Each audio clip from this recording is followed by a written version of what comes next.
Welcome students. आज हमने आपके लिए वीडियो विशेष रूप से प्रिपेयर किया है ताकि हर स्टूडेंट का कन्फ्यूजन दूर हो सके। क्योंकि जब स्टूडेंट्स को ये पता लग गया कि उनका सिलेबस आ गया है, लेकिन अगर वो कहीं कोचिंग ट्यूशन या स्कूल भी नहीं जा रहे हैं और अगर वो होम स्टडी कर रहे हैं या स्कूल कोचिंग जाते हुए भी वो घर पर अपनी एक्स्ट्रा प्रिपरेशन कर रहे हैं, तैयारी कर रहे हैं, तो उनके लिए काफ़ी कन्फ्यूज़न भरा टाइम रहता है। कई स्टूडेंट्स पजल्ड हो जाते हैं कि मैं पढ़ाई कहाँ से शुरू करूँ, क्योंकि उनके पास बुक्स अवेलेबल हो गई, सिलेबस अवेलेबल हो गया, लेकिन वो कई सारे चैनल्स से जब वो पढ़ाई कर रहे हैं, यूट्यूब पर, ऑनलाइन, कहीं से भी, तो हर टीचर अपने हिसाब से कोई कौन सा टॉपिक पढ़ा रहा है, कोई कौन सा टॉपिक पढ़ा रहा है, कोई बहुत अच्छा पढ़ा रहा है, कोई उतना अच्छा नहीं पढ़ा रहा है, और वो काफ़ी ज़्यादा कंफ्यूजन में रहते हैं और टाइम निकलता जाता है।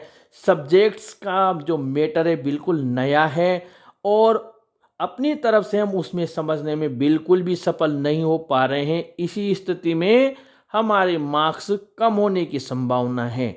लेकिन अगर हम सही प्लानिंग कर लेते हैं, हमारी अगर जो योजना है वो बिल्कुल सटीक है पढ़ाई करने की, तो हम बहुत हद तक सफल हो सकते हैं। इसकी शुरुआत में जैसे अगर आप इंग्लिश का अगर आप अध्ययन शुरू करना चाहते हैं, तो इंग्लिश में सबसे जो मेन बेस है वो है इसकी ग्रामर। यानी कि आप सबसे पहले अपनी ग्रामर वोकेबुलरी को स्ट्रॉन्ग करें, वहीं से आपकी स्टार्टिंग होती है। और उन टॉपिक्स को आप सबसे पहले क्लियर कर लें, क्योंकि वो बहुत ज़्यादा टाइम लेंगे। एक चैप्टर का ये हमें पता है कि ये 4 पेज का है, 5 पेज का है, लेकिन ग्रामर के रूल्स उनका कोई पार नहीं होता है। चाहे हिंदी हो, चाहे इंग्लिश हो या संस्कृत हो, कोई सी भी लिटरेचर हो, उसकी व्याकरण को आप सबसे पहले कंप्लीट करके रख दें। इसके बाद में आपका अगला जो टॉपिक आता है वो है आपके सिलेबस में के अकॉर्डिंग आए हुए आपके बुक्स के चैप्टर्स। उन चैप्टर्स को आप एक बार, कम से कम एक बार तो पूरा डिटेल्ड स्टडी करें। आप पहले से ही मोस्ट इम्पोर्टेंट या शॉर्टकट के चक्कर में ना पड़ें, क्योंकि उस चैप्टर का जो मेन आइडिया है जब तक हमारे माइंड में क्लियर नहीं होगा, हम कोई सा भी अगर इधर उधर से क्वेश्चन दे दिया तो शायद हम उसको सही आंसर करके नहीं आ पाए। इसलिए कोई सा भी सब्जेक्ट हो, एक बार जब आपके पास समय है तो उसकी डिटेल्ड स्टडी हमें कर लेना चाहिए। अगर इंग्लिश की बात करें तो आपको उसकी पूरी चैप्टर की ट्रांसलेशन पता होना चाहिए, एक एक लाइन, एक एक बात आपको पता होना चाहिए, उसकी स्टोरी कि इसमें ऐसा हुआ था, ताकि मान लीजिए आपको अगर हिंदी में भी वो ट्रांसलेशन पता है, वो बात पता है, तो आप जैसा भी हो लेकिन आप आंसर लिखकर आ सकते हैं। इसलिए सबसे पहले तो आप ग्रामर को शुरू करें, उसके बाद में आप चैप्टर्स स्टार्ट कर दें और उस चैप्टर के क्वेश्चंस को आप फिर बाद में सोल्व करें। एक बार उनको याद कर लें, फिर आप उनको सोल्व करें।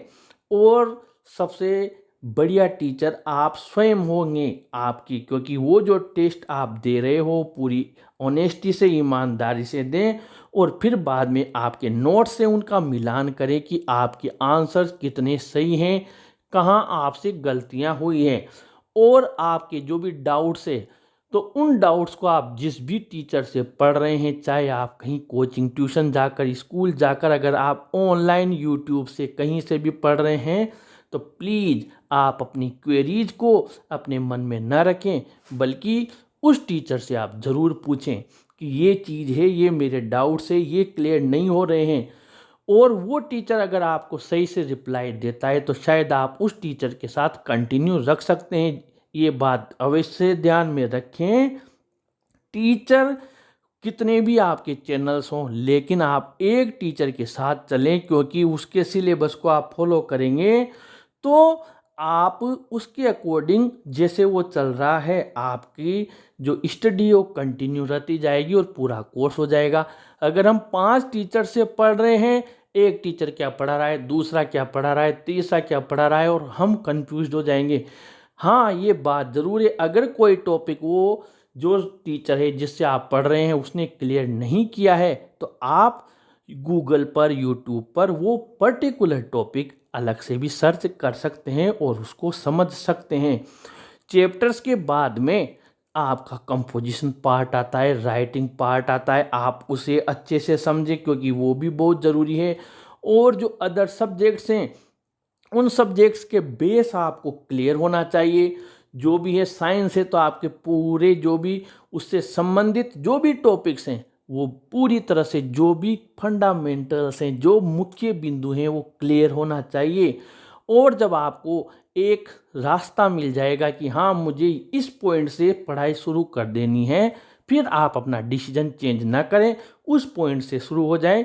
चाहे वो कहीं से भी आपने स्टार्ट किया हो, लेकिन आप कंटिन्यू रखें, एक टाइम टेबल बनाएं और आपके चैप्टर्स को, जो जो चीज़ें आपके टॉपिक्स हैं उनको आप टिक करते रहें, राइट का निशान लगाते रहें, ताकि आपको पता रहे कि ये चीज़ें मैंने पढ़ ली है। हाँ, एक बात और, आपके नोट्स बहुत अच्छे से रजिस्टर में या आप पीडीएफ डाउनलोड कर रहे हैं तो अच्छे से उसको मैनेज करें, फाइलिंग कर लें उसको, या फिर लिख रहे हैं तो अच्छा सा रजिस्टर बनाएं ताकि एग्ज़ाम तक आप उसे अच्छे से संभाल कर रखें। और जब आप पढ़ाई करें तो आपको ये पता रहे कि ये बात मैंने यहाँ पर लिखी है, और आप अपनी स्टडी कंटिन्यू रखें। फ्रेंड्स, मैंने आप लोगों की सुविधा के लिए, आपको एडवाइस के लिए ये वीडियो बनाया है। आशा है आपको ज़रूर पसंद आया होगा।